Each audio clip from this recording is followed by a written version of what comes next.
सप्तम दिवस की कथा संपूर्ण श्रीमद् भागवत कथा का लाभ देती है। जहां पर भी आप लोग विराजमान हैं, शांत चित होकर मन लगाकर इस पवित्र महीने में काशी विश्वनाथ के पावन धरा पर अपने जन्म जन्मांतर के अनंत अनंत जन्मों के किए हुए कर्म, जिनके कारण पुनरपि जन्मम पुनरपि मरणम पुनरपि जननी जठरे शयनम, बार बार हम लोगों का जन्म होता है, बार बार हम लोगों का आना जाना इस पृथ्वी पर लगा रहता है। और इस आने जाने के पीछे एकमात्र जो कारण है वह है हमारा कर्म। जब तक मनुष्य के कर्म पूर्णतः नष्ट नहीं हो जाते तब तक वो मुक्त नहीं होता। और वो कर्म इसलिए नष्ट नहीं होते क्योंकि जब जब आते हैं तब तब कर्म करते हैं, अच्छे हो या बुरे। अच्छे कर्म किए तो भी भोगने आना पड़ेगा, बुरे कर्म किए तो भी भोगने आना पड़ेगा। तो बोले इससे तो महाराज ये संसार में लगा ही रहेगा आना जाना, इससे तो मुक्ति मिलने वाली नहीं।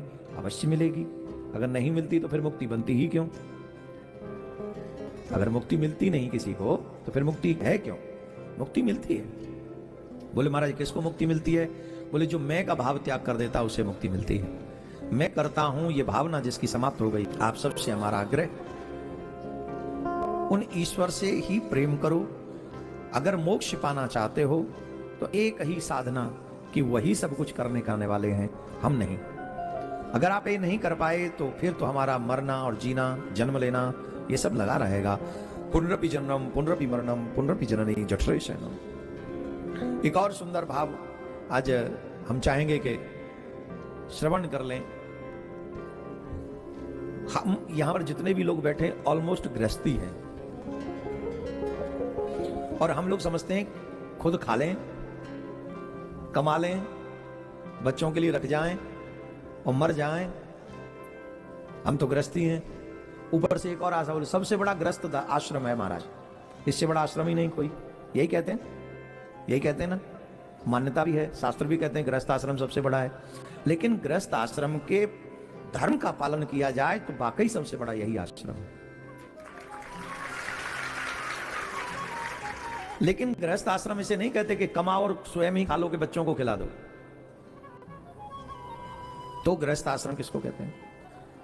बोले गृहस्थ ही ऐसा है जो पशु पक्षी, पड़ोसी, देवता, आने वाले अतिथि, दीन दुखी, गौ माता, प्रकृति, इन सब का ध्यान गृहस्थी रखता है। ये जो बाबा जी हो जाते हैं, बहुत आसान है बाबा जी होना, सब छोड़ के भाग जाओ, कुछ करना ही नहीं। अपनी मुक्ति के बारे में सोचो, कल्याण करना है हमें, तो बस कुछ भी नहीं। जिसके द्वार पे जाके खड़े हो जाएंगे वो भोजन करा देगा। बाकी का अहम ब्रह्मोस्मि ब्रह्म है हम तो। सन्यास ले लो, त्यागी बन जाओ। खुद के लिए भी नहीं कमाना है, 4 लोग दे ही जाएंगे। और भजन करो, फिर ध्यान लगाओ, उसी में बैठ जाओ, ठीक है। आसान तो वो भी नहीं है, पर वो गृहस्थ से इजी है। और गृहस्थ में कितनी डिफिकल्टी है, तुम पे खाने को है या नहीं, और तुम्हारे द्वार पे कोई आ जाए उसे खिलाओ। यह है गृहस्थ धर्म। तुम्हारे यहां से कोई व्यक्ति निराश चला गया, भूखा लौट गया, तो तुम्हारे जीवन भर का पुण्य नष्ट हो जाएगा उसी पर। यह है गृहस्थ धर्म। गृहस्थी को अपना भी ध्यान रखना है, गृहस्थी को आने वाले का भी ध्यान रखना है, गृहस्थी को साधु संतों का ध्यान रखना है, प्रकृति का ध्यान रखना है, गौ माता का ध्यान रखना है। चिड़ियाओं देव को चूल्हे में देती थी, हाँ यहाँ। और वो जो चूल्हे को दी हुई रोटी है ना, वो डायरेक्ट देवता स्वीकार करें। यही मुख हैं देवताओं के, भगवान के। पूछो कौन कौन? मैं बता रहा हूं, सुनो। एक तो अग्निदेव और एक ब्राह्मण देव। सच्ची में ब्राह्मणों मुख वहां सीधा, ब्राह्मण भगवान का मुख है, अग्नि भी भगवान का मुख है। जब अग्नि में यज्ञ के माध्यम से आप डालते हैं तो करते हैं स्वाहा, और जब स्वाहा करते, जिस देवता के नाम की आहुति होगी अग्निदेव उस देवता को पहुंचाएंगे। ये अग्निदेव की ड्यूटी है। और ब्राह्मण को जिस देवता के नाम से जिमा देंगे वो ब्राह्मण उनको पहुंच जाएगा अपने आप। देवता दो में प्रसन्न होते हैं, स्वाहा और आहा। जब स्वाहा करें तो आपको बोलना पड़ता है, पंडित जी कहते जोर से बोलो आहा, ले स्वाहा। जब आओ ब्राह्मण देव अच्छा प्रसाद पा ले, आहा, तब ब्राह्मण देव के आहा सेठ जी आनंद आ गया, तो समझो देवता प्रसन्न हो गए। अब कोई हमें बुलाए ही ना तो हम आहा कहां से करें? हम तो फिर जहां बैठे वहीं से करते हैं, आ जय हो बोले वाह, बड़ी कृपा करी।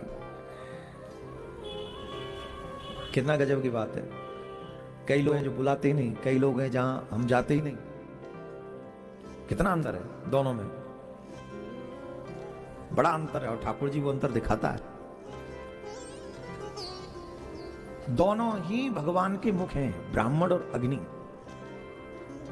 और दोनों को जिमाने से, आहुति देने से देवता प्रसन्न होते हैं। और सुनिए, मातरम, ये सुन लीजिए गृहस्थी, सभी लोग गृहस्थी सुन लें। मातरम पितरम वृद्धम भार्या साध्वी सुतम शिशुम गुरुपुत्रम प्रपन्नंच कल्पोड़ा विभच्च वसंव्रतः।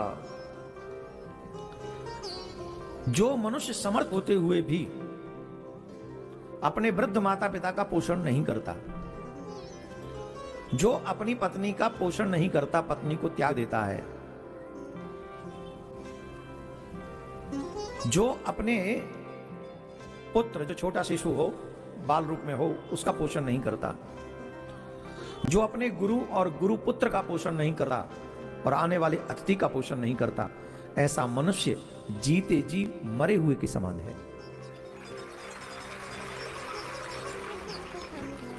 जीवित होते हुए भी आप मृत प्राणियों की संज्ञान में हो।